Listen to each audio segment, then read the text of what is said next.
Okay, hi everybody. The show has officially Hi, started, so now we just keep doing what everybody. we've been doing. So, We so, just keep so, doing, but people will be able to see it now. so, Steve, before I forget, I'd like to just respond to what Isaiah said, if it's okay. Um, he mentioned Das Boot, which is, of course, is a great movie, and Jürgen Prochnow is the main star.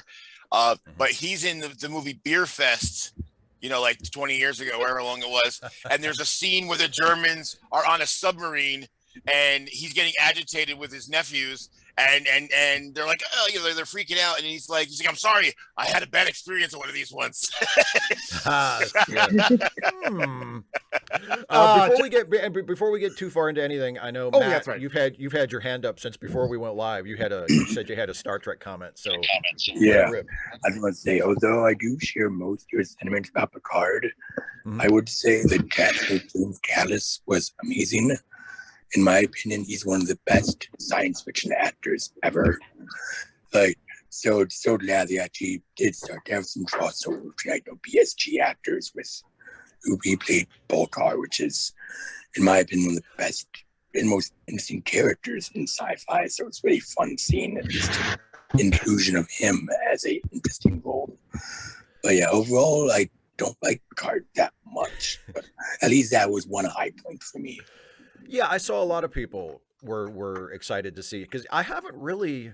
I mean, I haven't kept up with his career like religiously since the Battlestar remake went off the air. So I don't know what else he's been doing. I assume he's been doing other stuff, but I haven't really seen anything. So it was cool to see him kind of pop up.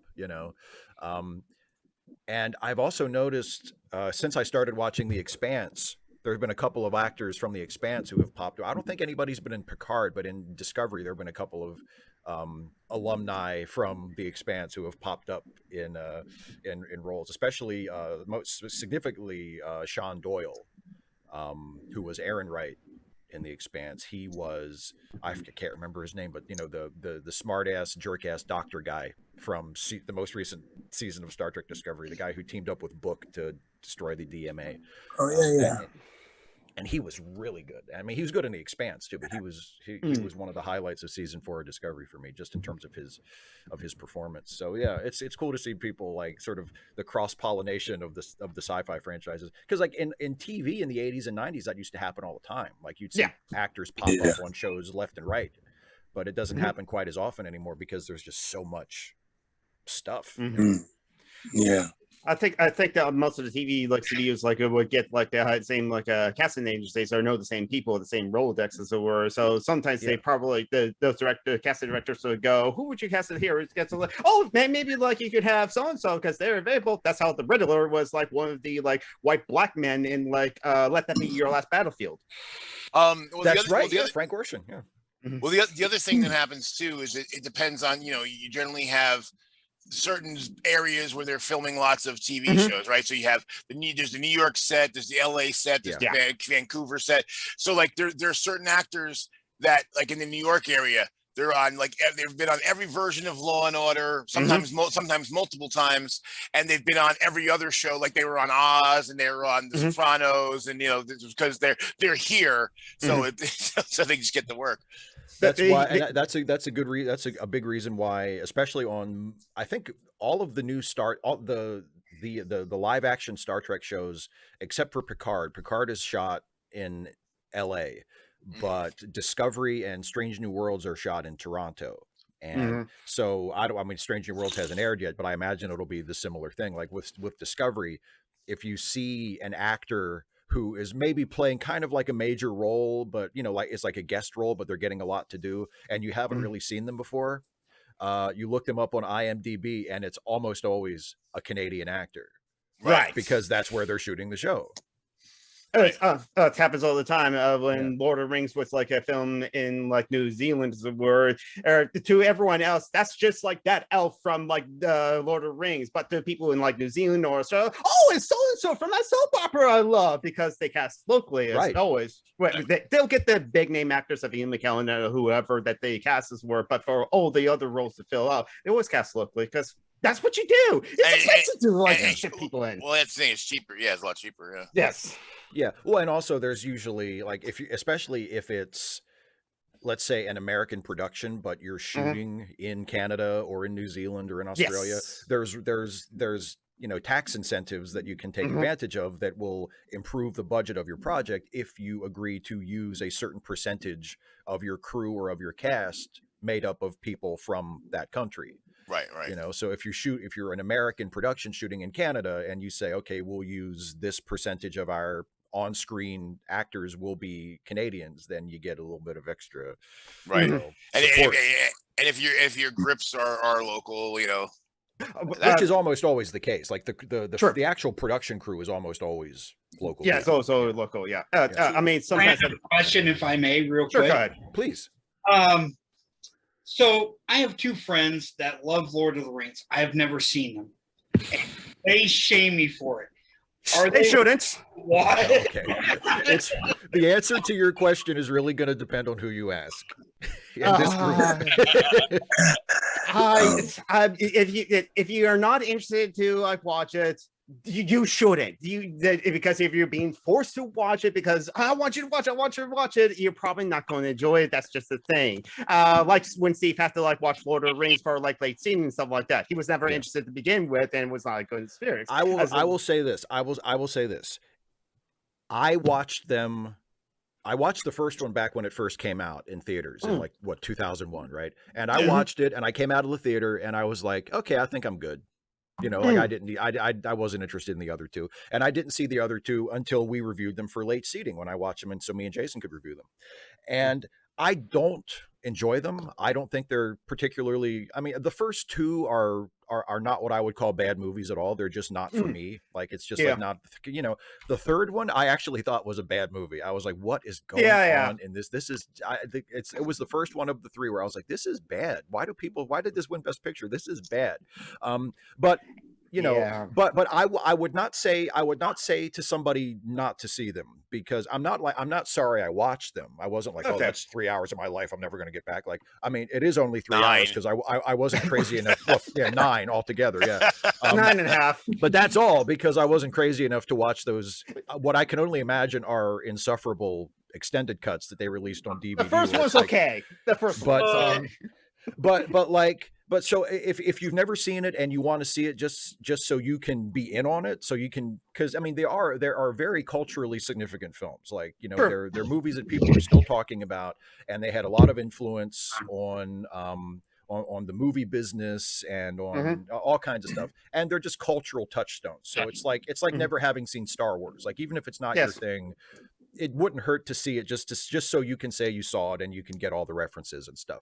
But if you're asking. Yeah, but if you're asking in terms of their quality of a movie, I would say no, because I don't like that kind of thing. But other people obviously think I mean, that's the thing. I mean, for me, I guess it comes down to, do you like fantasy movies in general? Because this the Lord of the Rings and the Hobbit to a lesser extent, these are what all the other fantasy movies are based on. This is what all fantasy role playing is based on. So if you like the fantasy genre, I mean, Lord of the Rings is, the king of fantasy stories. And as far as movies go, and this is, one of those few areas Steve and I completely disagree. Yeah. I think it was I think they're masterpieces. Their ability to take the stories and translate them to the screen. My only I didn't like the first one as much. Not because Tom Bombadil wasn't in it or anything bullshit like that. In fact, I was glad. I was thrilled that they did not include Tom Bombadil because it just wouldn't play with modern audiences. It just wouldn't work. But what I didn't like was, I don't like an endless chase scene or an endless battle scene, which is one of the reasons why that movie Pearl Harbor was awful, because you had this hour and a half battle that just didn't stop. And the thing is, there was a natural pause. There's a couple of natural pauses in the chase in the book that Jackson either left out or glossed over, and so after a while, so he spends he gets a little indulgent at the beginning, you kind of filling in stuff that isn't really in the book or only slightly alluded to, and in great detail, and then he rushes through this big thing, and then you have this gigantic chase thing, which for me was a little like, Vertigo inspiring, and I don't have vertigo. But that's a review. It gave me vertigo, and I don't have vertigo. Exactly. But I think Two Towers, and I'll completely disagree with Steve on Return of the King. I thought I have some issues with certain little niggling bits of it, but that's just nitpicky stuff because I love the books and have read the books several times. As a fan of Harry Potter's, Star Trek, and so I wanted to give them a try. It was just my first time trying to watch the first one through. It just felt too long-winded. And maybe I didn't give it a fair chance. Well, no, you're not wrong. Like I said, that I think the first movie was a bit long-winded, which is what as somebody who loves the movies and loves the story, I felt the same thing. So you're not wrong. I think you might like the other two better, but who knows? Sweet. I might go revisit them. Thank you. Before we move on, because I know a couple people have their hands up, Joe, Serious Mind, because we have two Joes. I want you. Can you guess what was my least favorite part of Return of the King? The endings. Yeah, the several endings. No, okay. Other than the endless endings, you're right. Yeah, the endless endings. You're right. And I forgot. Wow, I forgot that it has like 25 endings. But no. Even fans of the book says like, why the hell do you need all 20 endings? You didn't need those. Well, to the point where when I was watching it in the theater, I mean, remember, everyone's loving this movie. They're cheering, and then by the third ending, people started laughing because it was just getting ridiculous. Yeah. Like, come on, guys. Well, and especially since, like, look, I did not like the film, but I think maybe the second ending or third ending, where when all of the other characters like bow in respect to the hobbits. I'm like, oh, hi, Dana. I'm like, that's. I come in and Steven's bitching about Lord of the Rings. I didn't bring it up. But listen, I was like, that's the ending. That's the ending. That's the ending of the movie, and then it goes on for like 15 more minutes. But no, it's not. Other than the endings, Joe, what would you guess would be my least the part of the Return of the King that I would roll my eyes at the hardest? That's tough. Because I think knowing you and knowing your general dislike and particular disdain for that movie, there's so many things I could see that you might really hate. It's this. The spider dungeon or something like that. You just pointed to the whole thing. It's exactly. It's the Ghost Army. It's the Ghost Army. Yeah, feeling it might be that. I thought I saw the Ghost Army. I was watching the Ghost Army especially when they came to the rescue, when Aragorn came off the ship and they came running behind him through the walls of the ship. I watched it and I thought, this whole trilogy has been nothing but dumb stuff. This is the dumbest fucking thing I've ever seen. Well, the funny thing is, though, that is canonical. That is from the book. Oh, I don't doubt it. But it's just like I just think it was dumb there too. I was just like, oh my god. Like, this is supposed to be an important part of the movie. This is like a crucial point in like a turning point in this battle. Like, here comes Aragorn to the rescue, and he's got fucking ghosts like riding in behind. It's like, oh my god, this is so dumb. Well, the thing, looking at from Tolkien's perspective, because of course, he's World War I. People still have this idea that there was something honorable ever about war. And so these guys had dishonored that, they didn't live up to their oath. So now they were having a chance. That was their opportunity to redeem themselves and maintain their oath. It's very passé because these are old ideas. So I agree with you that it's a very passé and kind of silly idea in the modern context. But from when the context he's writing from, I get it. Yeah. Mm-hmm. Okay. So Isaiah, you've had your hand up for a while. So yeah, speaking of movies, since I'm a big fan of late seating podcasts, your Armageddon review is like my all-time favorite. I need to listen to that.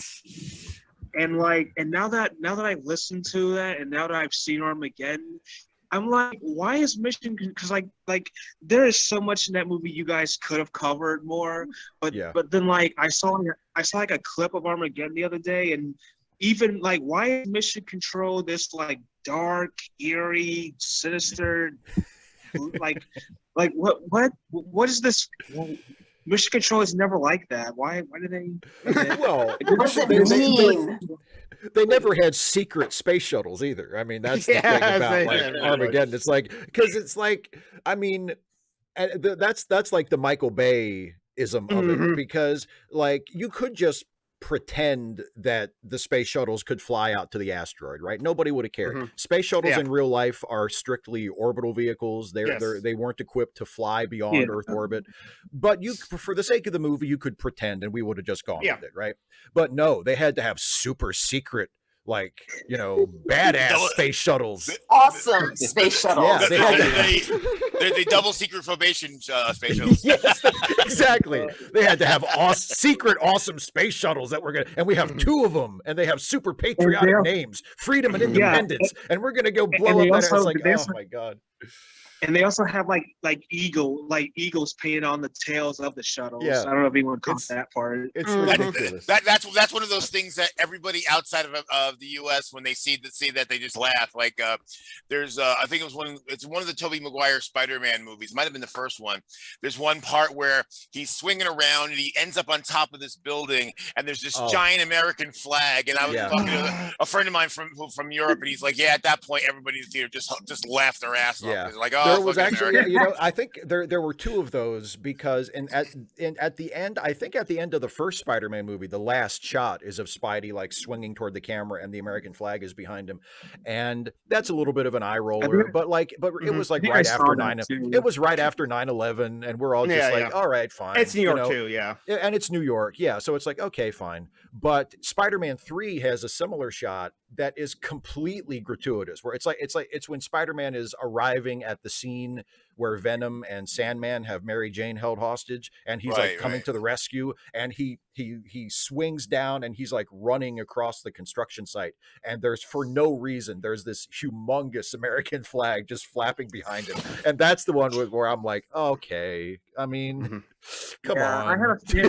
I had a fantasy about doing that too, but it's still like I was a superhero here in Florida, and I just had the Florida flag flapping. But I'm not really a big fan of Florida right now. So I'll quickly jump in since I also have my hand up, because like one thing. I have been talking to Volcast 17, our friend Vlad, and over in Russia. He is alive and is well fed, so he's not starving or anything like that. And we also have he's anxious, though, understandably. We've been actually having a whole conversation. I eventually said, sorry, I'm distracted because I'm in the show right now. Oh, sorry. Yes. Thank you for reminding me. I need to breathe. I need to be reminded. I need to be reminded to breathe. Bovcast also said, told Steve that he thinks that Picard season 2 should have been 16 episodes instead of 10, which I said to him. I think Steve might disagree, but I'll share. That is certainly a take. I think it should have been. I think it should have been 2 eposodes rather than 10, judging by how it's gone so far. But it's a TNG 2-parter. Maybe have the rest of the season be other things. Sounds like Vlad likes it even more than I do. I know. If he wants like 6 more episodes of it. Russell, we didn't hear your comment. What was it? Oh, you're muted right now. Over you. He's muted. Okay. Am I alive? Okay. Yes. Steve, was Spider-Man 3 that bad though? No, I don't think it was. Yeah, I like Spider-Man 3. I There's don't think some good moments to it. Spider-Man 3. The problem with Spider-Man 3 was that it wasn't Spider-Man 2. Spider-Man 2 is one of the best superhero movies ever made. Yes, but that's true. That's true of a lot of movies. The problem is they're not Spider-Man 2. That's true. Good point. It's Topher Grace as Eddie Brock too. Eddie Brock. Well, and there are, other than the fact that it was the follow-up to a masterpiece that made a ton of money. It was a little long, and it was a little busy. There was a lot of shit, you know, like they could have easily, it felt like, okay, do Venom or do Sandman. Don't try to do both, you know? Yeah. But but it's not nearly as bad. And honestly, most of the things that got memed that people like really shit on it for are stuff that I like. Like I like douchebag Peter with the black suit and the dance. I think that's because it's supposed to be funny. And I think it's hilarious. He's supposed to be a douchebag. That's the point. Yes. Right. So people are like memeing it and go like, "Oh, it's so cringeworthy." It's like, "Oh no, dude, it's a joke. He's supposed to be like that." Well, that's the thing. It's supposed to be cringy. That's the whole point. And then he reaches this point where he realizes, "Oh my God, what have I become?" See, the thing is, I disagree, and I actually disagree with most people about it was a mistake to have Venom and Sandman because to me, it was a morality play. So basically, you had two men who were put in with bad circumstances, and they each made a choice. And ultimately, at the end, Eddie Brock, was a bad. Really, he embraced his darkness. Yeah. And Flint Marko really wasn't he was a guy who was deep down a good guy who did bad things, and there's a difference between the two. And so he chose a better path. He's still guilty for his crimes, but he's not an inherently bad person. And so now I think if anything that complicated it was having, Hobgoblin. That's true. Yeah, the Harry stuff was on top of everything else. Yeah. Yeah, but the problem is they wanted to have Harry redeemed, and they also wanted to make, how does Peter beat both of these guys? So they needed the team. They thought they needed the team up. The Harry stuff really feels the most crowded out, I think, when you watch it. But the important thing is, and I feel the same way about The Dark Knight Rises, which is a movie that's kind of in a similar boat, where it gets knocked a lot, and because it's not as good as the movie that it's following, but it's not as bad as a lot of people say it is either. But when it hits those big emotional beats, for me at least, it works. And with Spider-Man 3, the moment or the sequence when Flint becomes the Sandman, when he's like putting himself back together in the sand pit, like that is just so beautifully shot, and it's just an exquisite, beautiful moment. And then at the end, when Peter forgives him, I mean, that gets me right in the heart. Like that works. It lands. It works in that moment when he says, "I'm not a bad person. I just did bad things, and I'm not asking you to forgive me, but I never meant to hurt you," or something like that. And Peter says, "I forgive you," and then he just blows away. And it's so beautiful. So it's like I can't not like that movie, because when it needs to hit it, it fucking nails it. And that's literally my favorite part of the movie. Yes. Because here's the thing. I mean, and I don't know if it's like the holdover from when I was Christian, but I was raised Roman Catholic, but same here. To me, if there's anything good to be taken out of Christianity, and that's dubious, but it would be the idea that of redemption, that everyone deserves to be redeemed, everyone deserves a second chance, and that's the part that I like. That's something that I guess I've kept held over from that, and of course it's not unique to Christianity, but true. That was where I learned it. It raises the question that you mentioned earlier about the difference between an inherently bad person and someone who is a good person who does bad things. Right.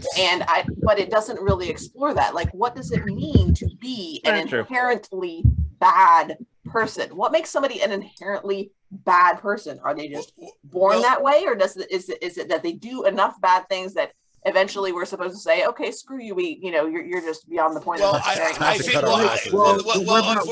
think they kind of glossed over it, because I think what they tried to show with Eddie Brock was Peter tries to give him the chance to repent, if you will, to be forgiven, but he's all in. He's all in. He doesn't feel that he's happy to do bad. So I think that was the real difference, is that is that somebody who maybe pushed in bad ways, but deep down they know they're doing bad and don't really want to, versus somebody who says, "Nah, this is cool. Yeah, I like being," and he even says in the movie, "I like being bad." Yeah, I was going to bring that up. He literally says, "I like being bad." Like, okay, very good to know. Yeah, and is motivated by personal greed. That makes him a villain. Yeah. Matt, you've had your hand up. Yeah, about Spider-Man 3, they tried to, like, I guess, paint Sandman first as, you know, someone who was trying to do better or trying to care about his daughter. But then in No Way Home, he just goes pure evil, like, no reason. And it's like, okay, it's like, he would have said, oh, I just want it back to my daughter. I don't care about this. But it's like, you don't team up with the bad guys. You team up with Spider-Man. You know, it's like, what? So it's like, just does the entire, like, just erases the entire third film trying to humanize him. I don't see that he teamed up with the bad guys, because he wanted to go home, and that's why he opposed Electro, because Electro wanted to stay, and he's like, no, man, I want to get the hell out of here. True, yeah, I but think that was the deal. At the end he was, you know, actively fighting Toby and everyone else. So it's like, well, because the Spider-Mans were trying to cure the bad guys before sending them back, and I think Sandman got to the point where he was like, to hell with this, we're all going back. You know. Fair enough. Anyway, I'm gonna pop off, guys. Have fun. All right, thanks, Matt. Thanks for stopping Later, in. Matt. See you later, Matt. Isaiah, your hand's been up for a while. So, getting back to what Dana said about, are people born evil, or are they good people who do evil things? What and this is, I guess, more to Dana. What would you how would you like analyze the case of Eileen Wuornos? Someone like that. Of whom? Eileen Wuornos. She was a serial killer. Yeah. Played by Charlize Theron in that movie. Monster. Oh, yeah, that's right. That's the thing. So yeah, she did a lot of horrible things, but she also had gone through quite a lot of horrible things and had been victimized, and a lot of pretty wretched things happened to her. I think it's a process. I think one of the things that I believe pretty strongly is that change is one of the few inevitable. I mean, death, taxes, but change more than any of that. Change is consistent and unavoidable, and the only thing that we can do is do what we can to try to influence the change so that it's as positive as possible.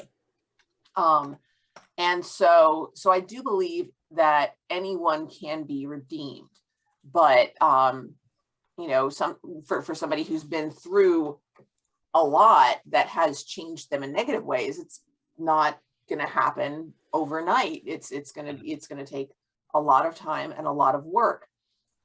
And sometimes it's so much work that it seems overwhelming. Like you're never going to get there. And like any effort that you put in, especially since long-term change is not something that happens in a linear fashion. It's easy to get discouraged when, things don't continue to go smoothly. When you see progress, and then all of a sudden you have a setback, it feels like, well, all that progress was for nothing. So it can be really, really difficult. And the other thing is that our society is so retributive. I mean, there's that Protestant pilgrim, sinners in the hands of an angry God mentality that has shaped our societies for so long that, again, pushing back against that can be very, very difficult. So yeah, I would. Well, and we especially see that in right-wing politics in this country, that they don't seem to know anything of compassion or curative or restorative justice. It's, you did something wrong, we're going to hit you with a brick, and that's all they know. Even though we've seen in other more civilized countries where they take a more holistic approach, and it's not just about punishment, it's about trying to, corrective, restorative, and curative, where they have better outcomes, with far lower, recidivism. Yeah. And less expensive. It's less expensive too. Well, that's the thing. But the funny thing is, I had a conversation with this guy years ago, right-wing guy that I knew, and he was basically spouting the usual, hit him with a brick bullshit. And I said, yeah, but, that first thing I did was I got him to acknowledge that the numbers that we see out of the Scandinavian countries that have that model, that were real, that they weren't just made up. It wasn't just some liberal hype, that was real. And he acknowledged, yes, that's real. And I got him to say, do you acknowledge that if fewer people go back to jail and there's less crime overall, that means it's cheaper, it doesn't cost as much money? Yes. Do you realize that means you, your family, and your property, because it's right wing, you got to bring up property, are going to be safer? And he acknowledged yes. And I was like, but why don't you want that? He goes, because they don't deserve it. I'm like, yeah, but don't you deserve to have a less violent and safer society? It's for you, you fucking idiot. Yeah. No, that's the point of like some of these people's philosophy is that like, no, there are some that are deserving and some that are not, and we have to remind those undeserving repeatedly of why they're undeserving. Well, not only that, I mean, beyond that, it's also over the swimming pools than allow the other to use them. Right? Mm-hmm. Not only that, there's also an additional economic consideration, which is that of prison labor.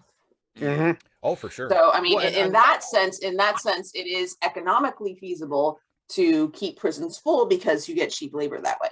And that idea of, well, we can't give them such and such because they don't deserve it. I mean, that underpins a lot more in the conservative mindset than just their feelings about criminal justice. I mean, you hear similar arguments when they say, people say things like, well, why should somebody who works at McDonald's flipping burgers make $15 an hour? They don't deserve that. It's like, whether or not you think they deserve it is irrelevant. Right. Like, if people deserve to be able to make a living and pay their bills and keep a roof over their head. That's what they deserve. Whether you think their job is important enough isn't the point. Right. And sometimes you might can't get a better job. Okay, Russell and Isaiah were talking at the same time. So Russell first, then Isaiah. I think it depends on what they're doing time for. Sure. Just personally, if it's a violent crime like a rapist, a child pedophile, or a murderer, do you really want them to be back in society making $17-18 an hour? Well, see, I think that's something that people. I think that's something that some people misunderstand about restorative justice, which is, and this is just my opinion, maybe other people would have different ideas, but I don't think it would be appropriate for every single crime or for every single offender, and even though like what Joe was talking about a minute ago with the Scandinavian countries who have very different prison systems than we have, they do still have what we would recognize as penitentiaries. It's just that they might have one of them in the entire country. And that's for the tiny percentage of criminals who have shown that they just can't be rehabilitated or they won't be, like, where the only thing they can think to do is to just sequester them from society. But what they have found is that there is a much greater percentage who can be rehabilitated and can be allowed to reenter society. And that does include murderers and rapists. Now, I think pedophilia, pederast is really what we're talking about. People, because pedophilia, people who have the attraction, pederast are the ones who actually go through with it. But we have very little luck with. I don't think any society has really had a way to fix them. But as far as murders and rapists, actually, some people have been rehabilitated, and what they make, well, again, if they've done whatever society has deemed that they're supposed to do to earn their way back into society, I do think that they deserve to be able to earn a living, because otherwise they're just going to go back to crime. Because here's the thing, and this is one thing that I caution a lot of people, like cancel culture is bullshit. But the one thing I do see sometimes with people, if somebody does something we don't like, and at some point the person maybe has a change of heart and starts to move in our direction, right? They become less conservative, more liberal, more progressive, whatever. And then people don't want to give them the opportunity. I'm like, well, why should anyone ever move in our direction if we're basically going to say, well, you were once that conservative douchebag, so fuck you forever? That's ridiculous, and that's not curative. It's not restorative, and it's not progressive particularly. I would just jump in and say, like, depends on the person. Dusty Smith's shown that he has changed and recognized that he changes himself too. June Schoenhead, or I forgot someone else, or the TJ Kirk, the Amazing Atheist. I'm not going to welcome them in as like they're reformed leftists now. It's like, no, they're still dirtbags. Well, and people like that have a lot more work to do. I mean, Dusty was like, I mean, Dusty had, you know, a little bit of debt to work off as well, but not nearly. I mean, not nearly as much as those other people you mentioned, you know, where it's like it's going to take a lot more to convince people that like, oh no, they have really changed, and this isn't just them, you know, running another.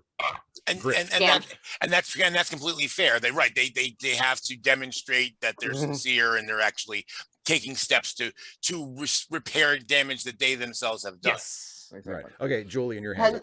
Hadn't Isaiah had his hand up too?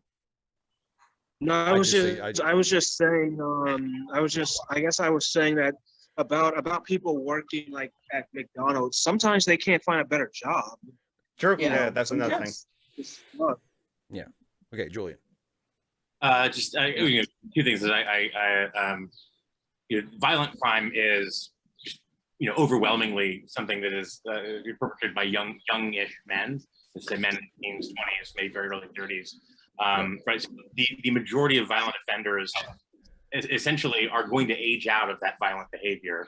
You know, there are obviously exceptions, but for the most part, you know, there's very little point to keeping incarcerated someone who committed a violent crime in their 20s, you know, past their early 30s. It tends to be behavior they age out of. Also, and I'm somewhat ambivalent about this sort of privacy wonk, but right, it is increasingly feasible to have people fairly, you know, closely monitored without being in a carceral setting. Yeah. So you can have a who says, all right, you committed this crime. You know, now you're going to wear a bracelet and you're going to be home every day at 9 p.m. or whatever. And, you know, as soon as you deviate from your curfew or whatever, you do in fact go to jail. And if that consequence is fairly rapid and certain, you know, people tend to, you know, if the goal is not right, sort of retributive punishment, but protecting society. Yeah. Right. It does not require incarceration to restrict people in ways that make it, you know, very difficult or impossible for them to reoffend. Except, and you know, I mean, again, there are people with compulsions that even if you know they know they're going to be returned to jail, they'll can't control themselves. But you have a large pool that can be restricted in ways that protects the safety of others without putting them in a position where they're removed from the labor force for 15 years and you've sort of lost that person's potential contribution beyond, you know, whatever cheap prison labor they're able to do. Yeah. Real quick, do you think a sexual offender, whether it be a pedophile, rapist, or even a murderer, can be truly 100% redeemable? Yes. I'm just. Yes. It depends on what you mean by redeemed. I mean, I think what Julian was saying, like, you know, redeem is kind of a moral concept, but in terms of do I think they can get to a point where they won't commit those kinds of crimes anymore? Yeah. I don't think for the most part, maybe not everybody, but I do think there is significant evidence that ephebophilia and pedophilia and things like that are what we ought to consider disabilities, and those disabilities need support. Some sort of, you know, because essentially, I mean, people don't want to have that in their lives. You know, nobody looks for, no kid looks forward and is like, yeah, that's what I want to be when I grow up. No. Okay. It is literally disabling. It is literally disabling. And so if we approach it that way, then we can say we're going to, you know, the reason that someone with that sort of condition, that compulsion, is not going to seek help is because of the stigma that's associated. And if we can say, you know, very much a bunch of us here are wearing glasses, there is exactly, you know, there's minimal stigma now to wearing glasses. Although there used to be, I mean, especially for women, you know, Marilyn Monroe in Marry a Millionaire. Wouldn't wear her glasses because she wanted to land a rich husband, and but that's significantly less of a factor now. Well, if we could do the same with some of these, with something that has a moral component to it, then people who need it could get treatment, and as a society, we would be healthier. Right, and on top of that, remember that a large percentage of offenders are also former victims. Mm-hmm. Yeah, I'm just asking from a victim's perspective. that's true too. Well, it might. The other point I think that needs to come up is like, if someone, let's say someone is a child sex offender, and for whatever reason they can't rid themselves of these impulses, and they've proven that they can't be trusted not to act on them, right? So for the safety of everybody, they need to be removed from society. That doesn't necessarily mean prison is the right place for them. I mean, you can put them in, there should be like institutions that people like that can be moved to, that aren't prison, where they can get help, where they can, continue to be, separated from society, so they're no longer a threat, but they're not being quote unquote punished for anything if it's like a compulsive behavior that obviously we want to prevent for hopefully reasons that are obvious, but they don't necessarily, it doesn't do anybody any good to just lock them in a hole somewhere.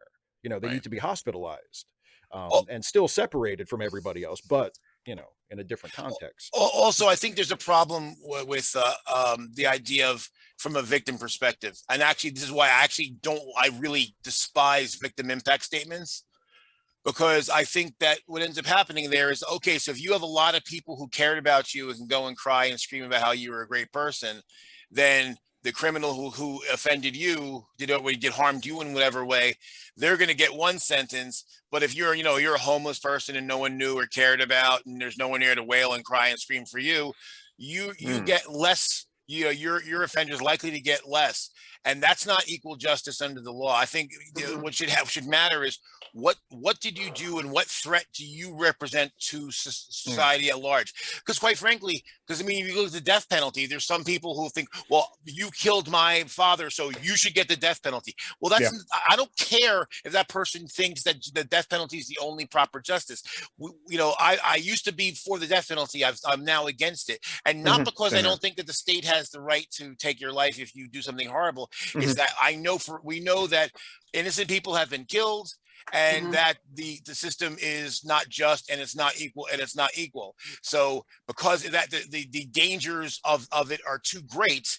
So I'm sorry if people are upset that we don't use more brutality to attack somebody else's brutality, but I don't think that's the right way to go. It's not actually effective. I agree with you. Death penalty should be abolished. And it also makes all of society, including those who would be against killing that person, at least partially culpable for that person being killed. Yeah, it's also not a good deterrent as well. But Dana, you can go now. We've been talking about restorative justice, and that's something that's been on the education social media a lot recently, especially towards the end of the year.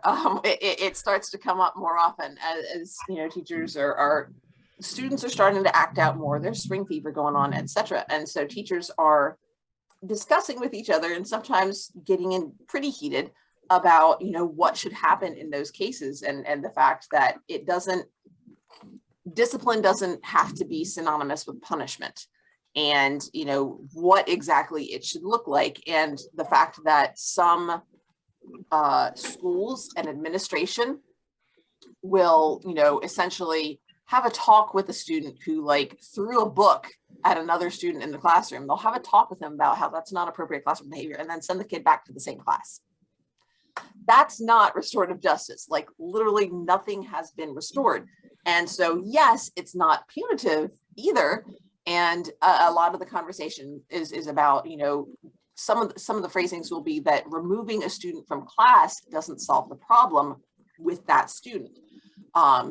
But then, of course, it's a very, in social media, things are often shortened a lot, especially on Twitter.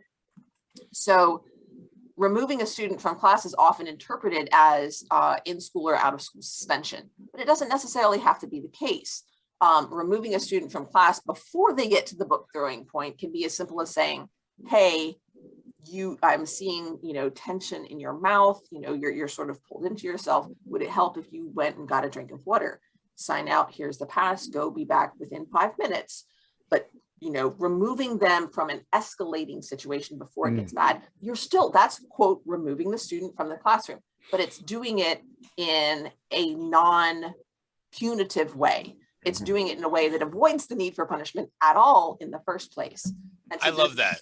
There's been a lot of but when we think about that in terms of social issues, it's very much, we talk about the reasons behind crime and the whole, a good person who does bad things versus someone who is, quote, an inherently bad person. And our justice system and our culture often frames it as, this is a bad guy.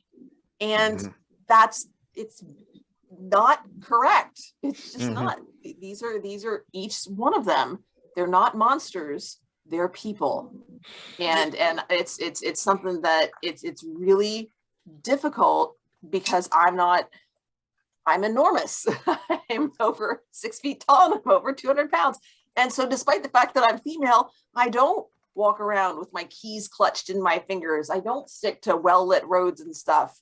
I do try to make sure that there's sidewalks because sometimes cars aren't really paying attention. But even then, it's not, it's not a big deal. I go for a walk in the morning. We ain't got sidewalks around here. And I don't have probably the healthy dose of fear that I ought to. But so I can't speak from a victim's perspective because I don't, that's not how I see myself. I've never been mugged or assaulted. But at the same time, it's so easy to think of someone as a villain and remove them from humanity when we need to be thinking about them as people, as warnings to ourselves that this could happen. We need to make sure that we don't become that kind of person.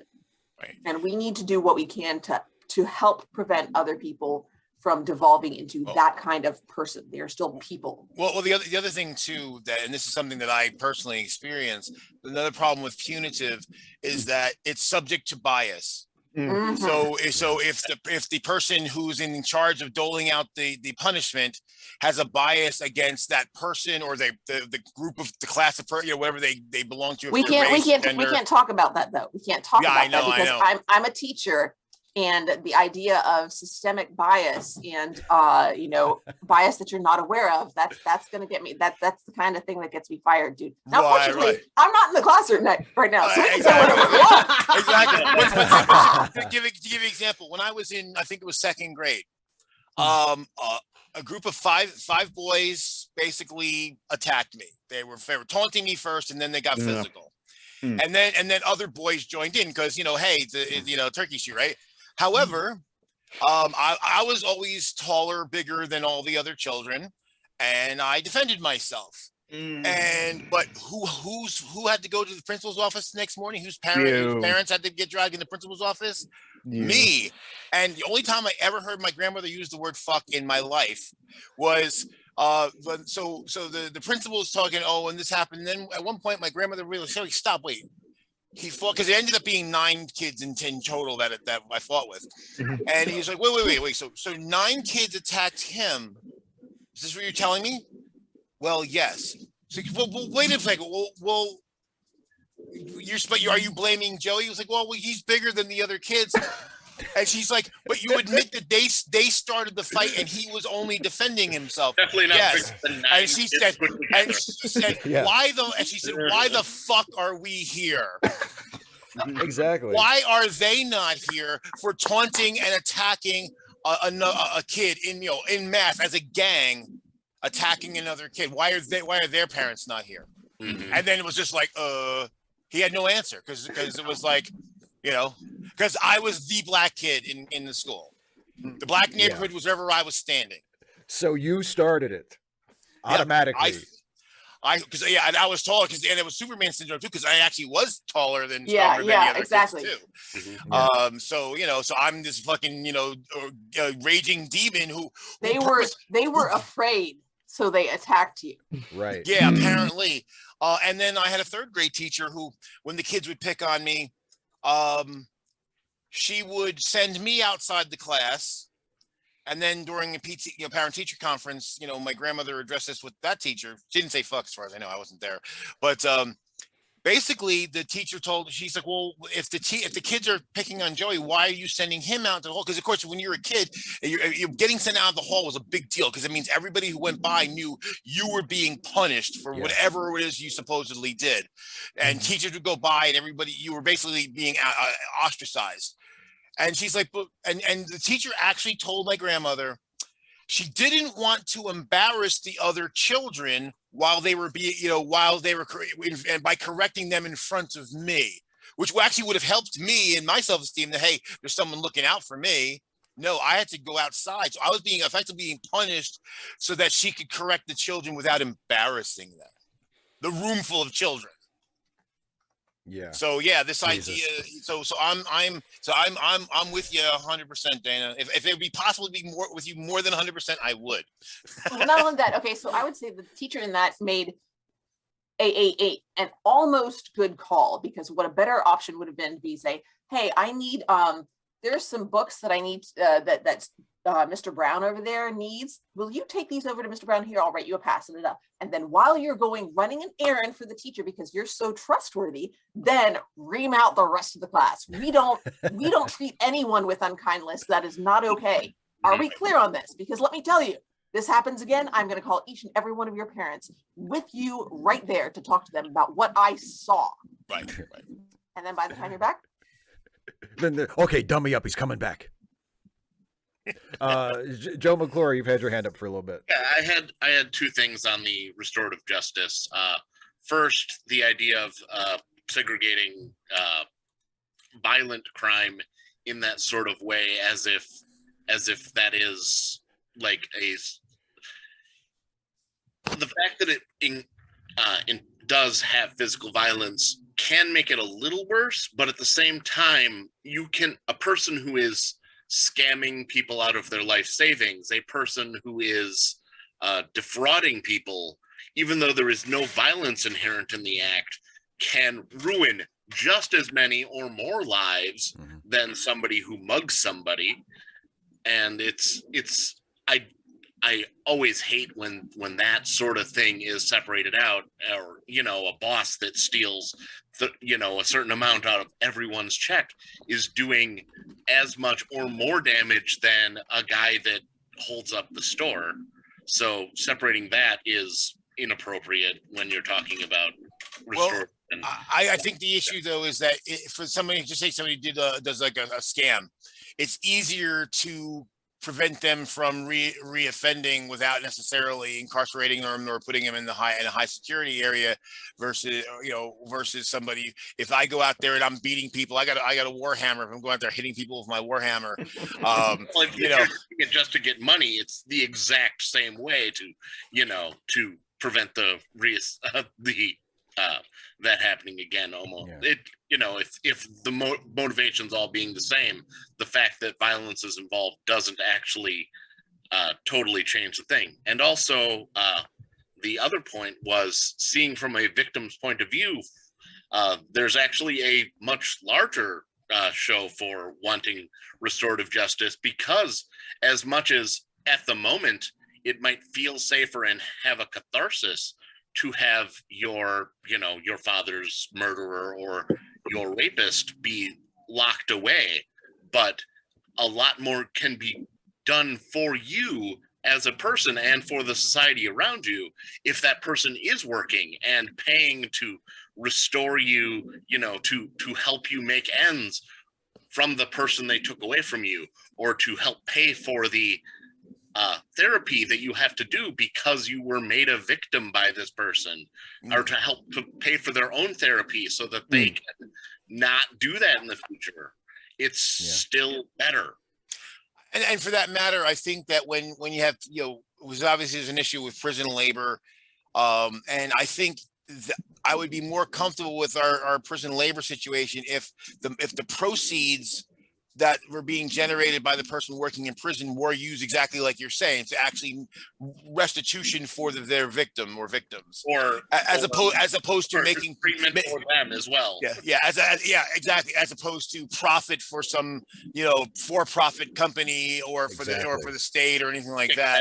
Kickback for the judge to make sure that people get longer sentences, things like that. Yeah. Oh, no, that wouldn't it be a shame if those things actually happened? It's a good thing those things never actually happened.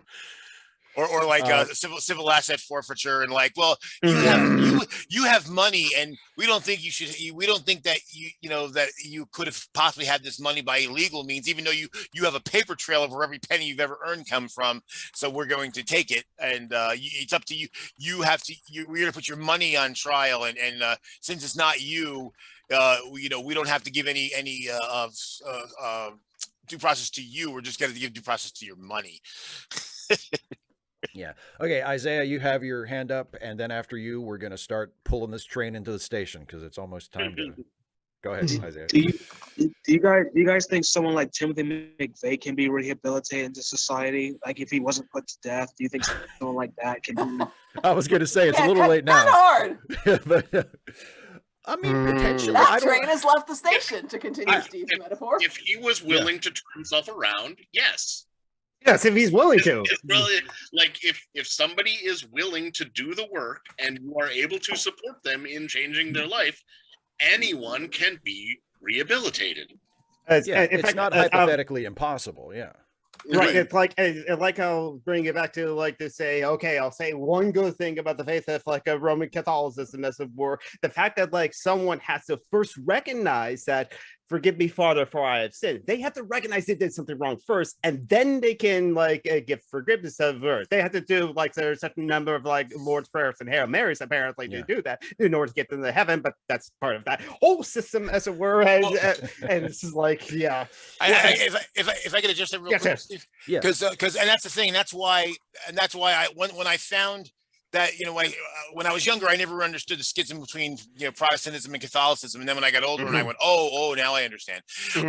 But this idea in like evangelicals, like you basically say the magic words, that you accept Jesus Christ as your Lord and Savior, and like what easy ecclesiastical whiteout, all the shit you did is gone. I'm like, no, you have you have to make restitution to the people. That's why I remember having a conversation with Rand Campbell once where he had said and done nasty things to Losoyo, and then Losoyo took him to task, and Rand was like, well God's already forgiven me. I'm like, but how is that possible? You're still doing the things in this conversation to Losoyo that you did before. So you haven't, not only have you not recognized you did something wrong, you're still doing it. You're not even making an attempt to stop. You can't be forgiven for things you're actively doing. Yeah. You're not even sorry. You're still doing the thing.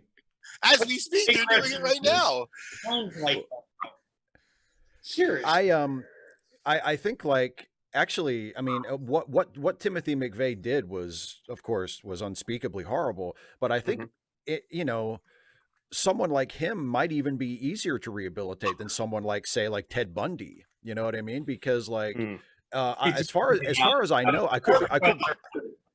I could be wrong on this, but as far as I know, McVeigh was ideologically motivated.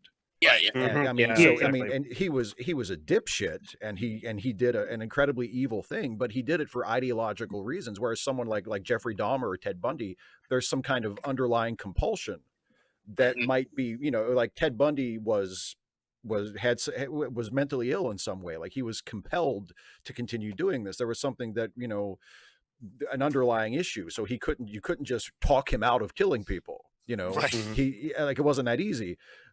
So if you could make McVeigh see the error of his ways, and he accepted it and realized, what I did was wrong and I was misguided, and it's actually maybe even easier to, I mean, not that it would ever be easy, but other than the scope of his crime.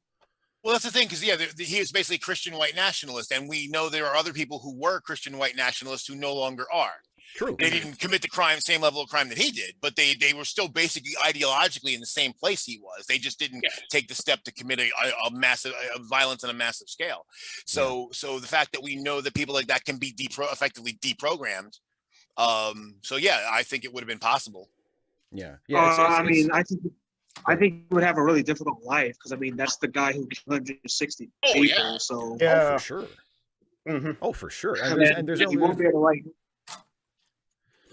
I mean, he'd have to change his name. 60 people. Yeah. It's okay that you can be redeemed and also be, have to be reminded of that for your entire life, because that is a significant enough thing that it probably should affect you for the rest of your life. That's a consequence you'll just have to live with. Yeah. That's, I mean, it's a natural consequence, it's like gravity. You did this thing, there you go. Hey, Steve, do you ever watch Mr. Show when it was on in the 90s? I've seen clips. I've seen clips of it, but I've never actually watched. That's the David Cross one, right? Yeah. It was a great series. Well, there was one sketch where basically they're talking about, well, due to the overcrowding in the prisons and the high expense, that they're trying to find new ways, so not everybody is getting incarcerated. So Bob Odenkirk played this guy who was a rapist who was let out on this program, but of course to protect society, a guy followed him everywhere he did. And basically, just like is like like he's like he's driving a vehicle. There's a rapist coming. Don't get raped. Jesus and then he's working for an insurance company, and he has to call people up, and he has to tell the people on the other end of the phone that he's a rapist. It was a well done sketch. Like, how are we helping people with this exactly? They actually in the Culture Series novels. I was just about to say that Slapdrone, where there's legit, if you somehow manage to kill somebody, there's just a drone that follows you around, like for the rest of your life. Like there's no actual punishment, but there's a drone that follows you around and just keeps you from killing people anymore. I put the link to that works sketch for them. That's right. I put the link to that sketch in the I'll check that out. I don't think I've seen that one. Okay, so we have been going. I'll for post an hour. that link into the live chat too. We've been going for an hour. It's time to wrap up. So I will just mention the charity links in the description. CharityLinks.page, where you can help out some friends of ours who need a helping hand. Also, if you want to support my channel, you can become a patron at patreon.com/Steve Shives, or become a channel member by clicking the join button. One of the benefits of becoming either is that you get the link to do this once a month, where we get together and hang out and chat for an hour or so. Also, Geek, you have Social Justice Alchemy later, right? Yes, yeah, I do. Later on, subscribe to my channel. Yes, please, Isaiah, please, yes. That's it. Just like subscribe to Isaiah Taylor's channel. Sinister Intelligence. He's at 99 slubs, so he's just one away from 100, and then he can has his own custom URL, and there's going to be new episodes every so often, new videos on the channel as well as you just did. But yes, Social Justice Alchemy is in an hour, so at 2 p.m. Eastern, 7 p.m. UTC. Our guest today is Dana Coldares of the Dana Coldares YouTube channel. Again, link below in the description as well in the YouTube live chat. And as well as all the other blogs. And yes, I'm Some Random Geek on YouTube, Twitch, and Twitter whenever I get around to doing those sort of things as well. Seriously minded, I did it again. Serious minded. He is very serious minded as well. Yes, exactly. Seriously mind, as in minding this word, that sort of thing. Because I love plays on words. Yes, he has mined the star of Sirius. No one can approach it without his. Yes, guys. I'll see you at 2, Geek. Okay.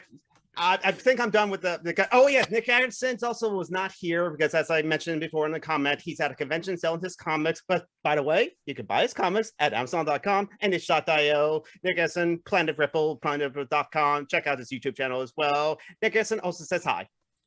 Hi, Nick. Hi, Nick. And bye, Nick. Yes. Bye, everyone.